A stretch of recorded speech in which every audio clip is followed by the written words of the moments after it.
नमस्कार। सुर्खियों के बाद खबरें विस्तार से। सबसे पहले बात कोरोना के कहर की। मरीजों का आंकड़ा लगातार बढ़ते जा रहा है। मध्य प्रदेश में अब तक 1446 संक्रमण के मामले सामने आ चुके हैं। 73 लोगों की मौत हो चुकी है, जबकि 139 लोग स्वस्थ हो चुके हैं। इंदौर में 897 पॉजिटिव केस हैं। 52 लोगों की मौत हो चुकी है। 71 मरीज स्वस्थ भी हुए हैं। मुरैना की बात कर ली जाए, 14 पॉजिटिव केस, 6 लोगों की मौत हो चुकी है, 3 मरीज स्वस्थ हो चुके हैं। उज्जैन में 28 पॉजिटिव केस, 6 लोगों की मौत हो चुकी है, 3 मरीज स्वस्थ भी हुए। जबलपुर में 20 मामले सामने आए, 6 मरीज स्वस्थ हो चुके हैं। भोपाल 213 कोरोना संक्रमण के मामले, 7 मरीजों की मौत हो चुकी है, 34 मरीज स्वस्थ हो चुके हैं। ग्वालियर की करेंगे, 6 पॉजिटिव केस यहां सामने आए और 6 मरीज ठीक होकर घर जा चुके हैं। शिवपुरी में 2 मामले सामने आए थे, दोनों मरीज स्वस्थ हो चुके हैं। खरगोन में 39 मामले सामने आए, 3 मरीजों की मौत हुई, 3 मरीज स्वस्थ हो गए। छिंदवाड़ा में 4 मामले सामने आए, 1 मरीज की मौत हुई। बड़वानी में 24 मामले सामने आए। विदिशा में 13 पॉजिटिव केस, बैतूल में 1 पॉजिटिव केस, होशंगाबाद में 24 केस, श्योपुर में 4 मामले, रायसेन में 23, खंडवा में 33, धार में 36, देवास में 19, शाजापुर में 6 मामले सामने आए। सागर में अब तक 2 मामले सामने आ चुके हैं। मंदसौर में 8, रतलाम में 12, सतना में 2, टीकमगढ़ में 1, आगरमालवा में 11, अलीराजपुर में 3, राजगढ़ में 1 मामला सामने आया है।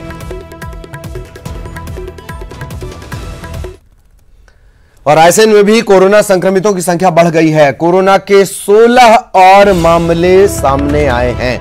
कोरोना के 16 और मरीज मिले हैं। सभी ये जो नए पॉजिटिव हैं, संक्रमित हैं, ये इनका कहीं ना कहीं जमात से कनेक्शन, तबलीगी जमात से कनेक्शन जुड़ रहा है। मरीजों को पहले से क्वारंटाइन किया गया था और अब सभी को शिफ्ट किया जाएगा।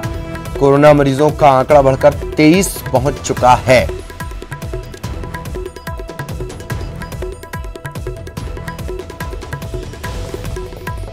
रायसेन का मामला, रायसेन में कोरोना संक्रमितों की संख्या 16 और मरीज बढ़ गए, तो अब यह आंकड़ा पहुंच जाता है 23।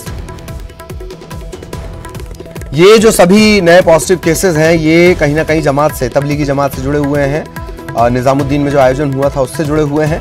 मरीजों को पहले से ही क्वारंटाइन कर दिया गया था और अब इन सभी को इलाज के लिए शिफ्ट किया जाएगा। संक्रमितों का आंकड़ा रायसेन की अकेले अगर बात कर ली जाए, अब यहां 23 हो चुका है ये मामला।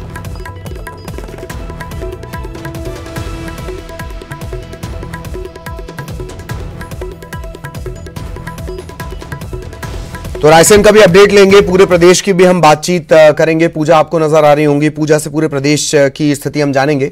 लेकिन इस वक्त देवराज हमारे साथ, जरा रायसेन का एक अपडेट ले लें।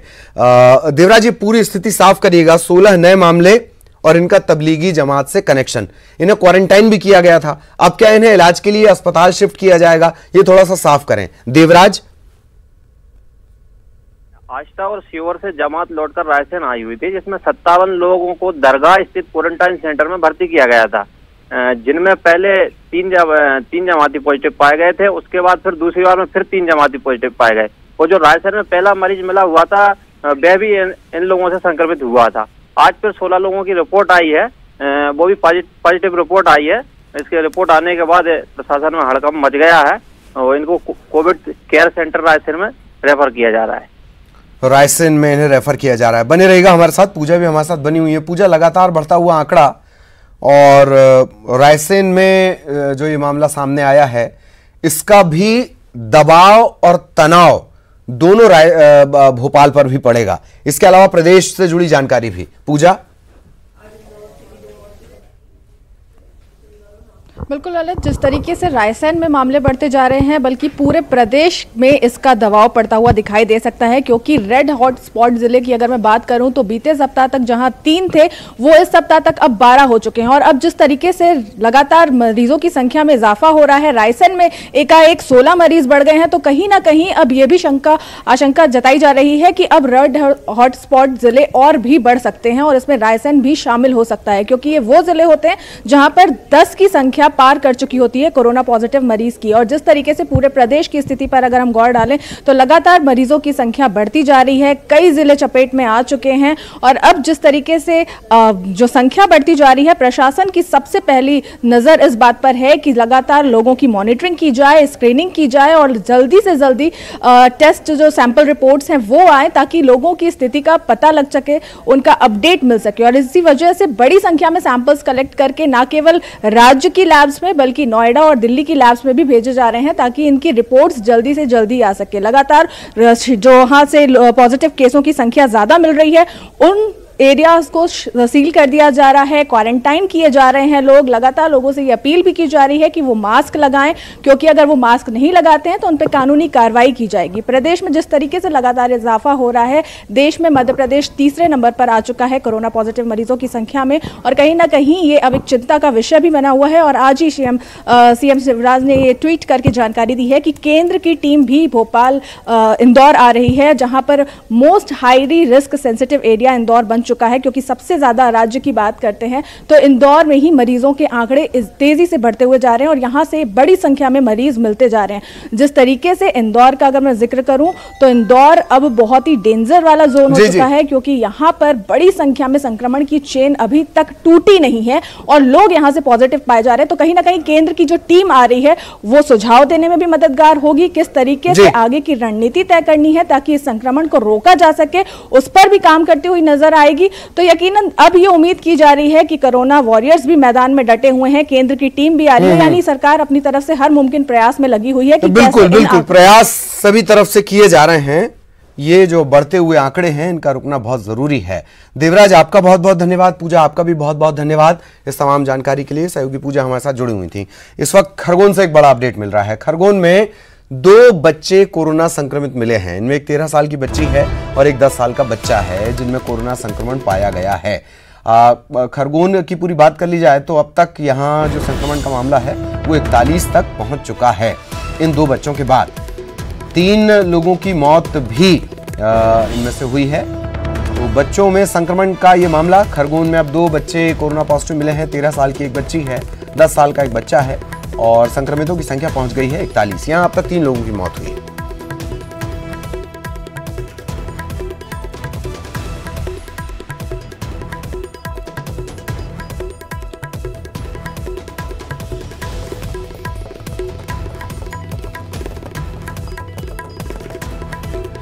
तो खरगोन में 2 बच्चे कोरोना से संक्रमित, कोविड-19 संक्रमित मिले हैं। इसमें एक 13 साल की बच्ची है, एक 10 साल का बच्चा है और कोरोना संक्रमितों की संख्या अगर देखी जाए तो अब 41 खरगोन में पहुंच चुकी है। 3 लोगों की मौत भी यहां हो चुकी है।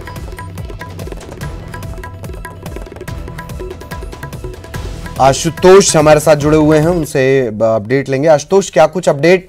ये जो 2 बच्चे मिले हैं, क्या इनकी फैमिली में कोई संक्रमण था या ये नए केस हैं?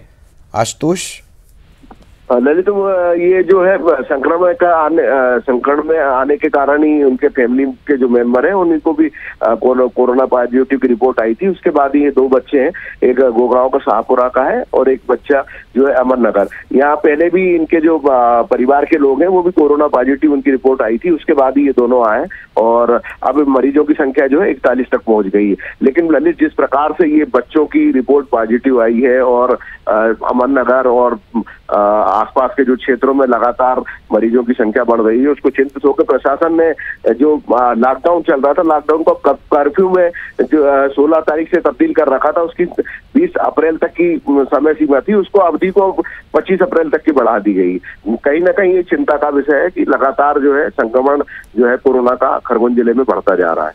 वाकई ये चिंता की बात है। बहुत बहुत शुक्रिया आशुतोष इस तमाम जानकारी के लिए। और कोरोना संक्रमण से मध्य प्रदेश का सबसे ज्यादा प्रभावित होने वाला शहर है इंदौर। यहां देर रात जारी मेडिकल बुलेटिन के मुताबिक 7 नए मामले सामने आए हैं। इन्हें मिलाकर इंदौर में अब तक कोरोना संक्रमित मरीजों की संख्या हो चुकी है 897। पूरे मध्य प्रदेश का आंकड़ा 1400 के पार। उनमें से 897 यानी तकरीबन 900 मामले इंदौर से जुड़े हुए हैं।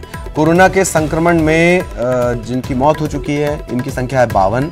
7 मरीजों में एमजीएम मेडिकल कॉलेज की माइक्रोबायोलॉजी से जुड़ी एक डॉक्टर भी हैं। वे नमूनों और डाटा की रिपोर्टिंग टीम में शामिल थे। शहर के 11 डॉक्टर ऐसे हैं जो कोरोना संक्रमित हो चुके हैं।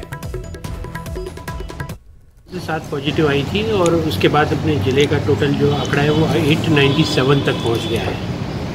सर कुल कितने सैंपल्स जांच के लिए भेजे गए? कल 233 सैंपल इंदौर जिले की जांच को भेजे गए थे, जिसमें से 38 सैंपल का टेस्ट लगा था और उसके बाद की संख्या मैंने आपको बताई थी 897 पे हम लोग पहुँच गए हैं। 7 इंदौर के पॉजिटिव थे, बाकी अन्य जिलों के भी पॉजिटिव। और एक बड़ा अपडेट आपको दे दें, घर लौटेंगे कोटा। राजस्थान के कोटा में जो छात्र फंसे हुए हैं, कोचिंग हब है कोटा, वहां बहुत सारे बच्चे कॉम्पिटिटिव एग्जाम्स के लिए पूरे देश से पहुंचते हैं, तो अब उन्हें घर वापस लाने की तैयारी की जा रही है। 100 बसेस भेजी जाएंगी, छात्रों को लाने के लिए बसेस जाएंगी। उसका नियम और क्राइटेरिया भी तय है, कैसे छात्र बैठेंगे, सोशल डिस्टेंसिंग कैसे फॉलो करनी है, और आने के बाद इन छात्रों को क्वारंटाइन भी किया जाएगा। प्रवेश परीक्षाओं की तैयारी के लिए सभी छात्र पहुंचे हुए थे। इसके बाद स्थितियां अचानक से खराब होनी शुरू हुई। श्योपुर कलेक्टर ने कोटा कलेक्टर से चर्चा भी कर ली है। सैकड़ों छात्र कोटा में फंसे हुए हैं। जबलपुर के छात्र हैं, उनकी भी वापसी होगी। मंदसौर के 45 छात्र हैं, उनकी भी वापसी होगी। शाहजहांपुर के 27 छात्र हैं, भिंड के 118 छात्र हैं। प्रदेश सरकार कोटा से छात्रों को लाने के लिए 100 बस भेजने वाली है। पूर्व मंत्री जीतू पटवारी वो सरकार की इस पहल का स्वागत तो कर रहे हैं, दूसरे राज्यों में फंसे मजदूरों को लाने की मांग भी वो कर रहे हैं। तकरीबन 1 लाख से ज्यादा मजदूर भी इधर उधर पूरे राज्यों में, अलग अलग राज्यों में देश के मध्य प्रदेश से जुड़े हुए हैं।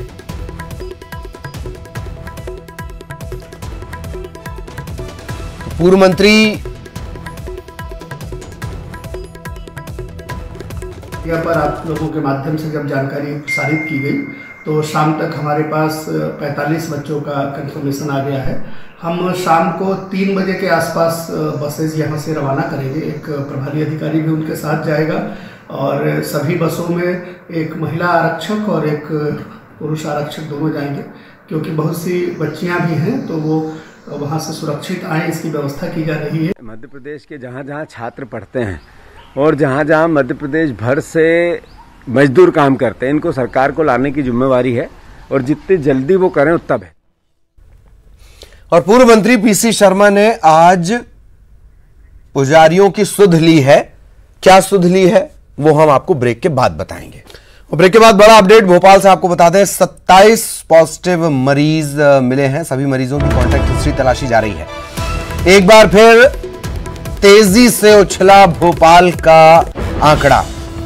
मरीजों को फोन करके ट्रेस किया जा रहा है और 27 कोरोना संक्रमित यहां पर मिले हैं, पॉजिटिव मिले हैं। इन सभी की हिस्ट्री, कॉन्टैक्ट हिस्ट्री तलाशी जा रही है। पूजा हमारे साथ जुड़ी हुई है पूरी जानकारी के साथ। पूजा, पूरी जानकारी विस्तार से। देखिए, अभी जो पॉजिटिव रिपोर्ट आई हैं उनमें 27 और मरीज भोपाल में बढ़ते हुए दिखाई दिए जा रहे हैं और सभी का फिलहाल अब ट्रेसिंग की जा रही है कि किस एड्रेस पे कौन मिलेगा, और साथ ही साथ ये भी देखा जा रहा है कि सबकी कॉन्टैक्ट हिस्ट्री क्या रही है। जो संक्रमण ये आखिर उन्हें फैला है तो किस आधार पे फैला है, ये भी अब विभाग जांच कर रहा है, क्योंकि गाइडलाइन के हिसाब से अब ये भी जांच करना बहुत जरूरी हो गया है और इस संक्रमण की चेन को तोड़ने के लिए ये देखना बहुत जरूरी है। तो इसी के साथ जब अब पॉजिटिव मरीजों की संख्या आ रही है तो लगातार विभाग उनकी कॉन्टैक्ट ट्रेसिंग की जा रही है। उनका पता, एड्रेस पूछ करके विभाग अब वहां पर पहुंचेगा और उन तमाम जो भी मरीज होंगे उन्हें अस्पताल में भर्ती करा के उनके उपचार कराने की प्रक्रिया पूरी जारी होगी। और जिस तरीके से लगातार भोपाल में आंकड़े बढ़ रहे हैं, इंदौर के बाद मोस्ट हाईली रिस्क पर भोपाल ही है, क्योंकि वो दूसरा शहर है प्रदेश का जहां पर इतनी तेजी से संख्या बढ़ती हुई नजर आ रही है। और जिस तरीके से अब मरीज सामने निकल करके आ रहे हैं, प्रशासन लगातार उनका सत्यापन करने पे लगा हुआ है। ये देख रहा है कि क्या उनके कॉन्टैक्ट सोर्स रहे हैं, किस वजह से, क्योंकि पूरे प्रदेश में लॉकडाउन की स्थिति है। ऐसे में जब कोई घर के बाहर नहीं निकल रहा है, उनके सैंपल्स कलेक्ट किए जा रहे हैं, तो आखिर ये रिपोर्ट पॉजिटिव किस आधार पर आ रही है, सबसे बड़ा फोकस यही है। और इसी वजह से जो भी इन मरीजों के भी संपर्क में आए हैं वो भी संदिग्ध होने के दायरे में हो गए हैं और अब प्रशासन उनके भी सैंपल कलेक्ट करके स्क्रीनिंग और टेस्टिंग करने में लगा हुआ है। जी चलिए, बहुत बहुत शुक्रिया पूजा आपका इस तमाम जानकारी के लिए। सहयोगी पूजा हमारे साथ जुड़ी हुई थी। इधर पूर्व मंत्री पीसी शर्मा ने पुजारियों की सुध ली है। पीसी शर्मा ने कहा कि लॉकडाउन के चलते सारे मंदिर बंद हैं, लिहाजा पुजारियों को काफी परेशानी हो रही है। सरकार को ये चाहिए कि वो हर पुजारी को 10,000 रुपए दे।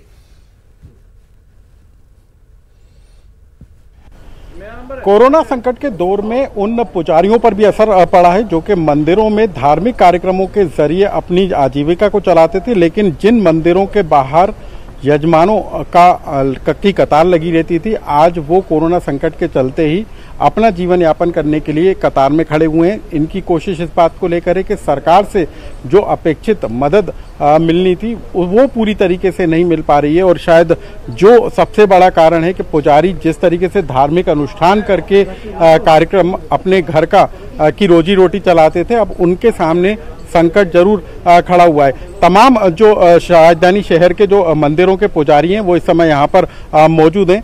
ये कहा जाता है कि अप्रैल में अक्षय तृतीया आती है, तमाम तरह के धार्मिक आयोजन कराए जाते हैं और इस समय तो आप लोगों की जो काम है वो भी काफी तेजी के साथ चलता है, लेकिन वो सब अब बंद पड़ा हुआ है। कितना असर पड़ रहा है?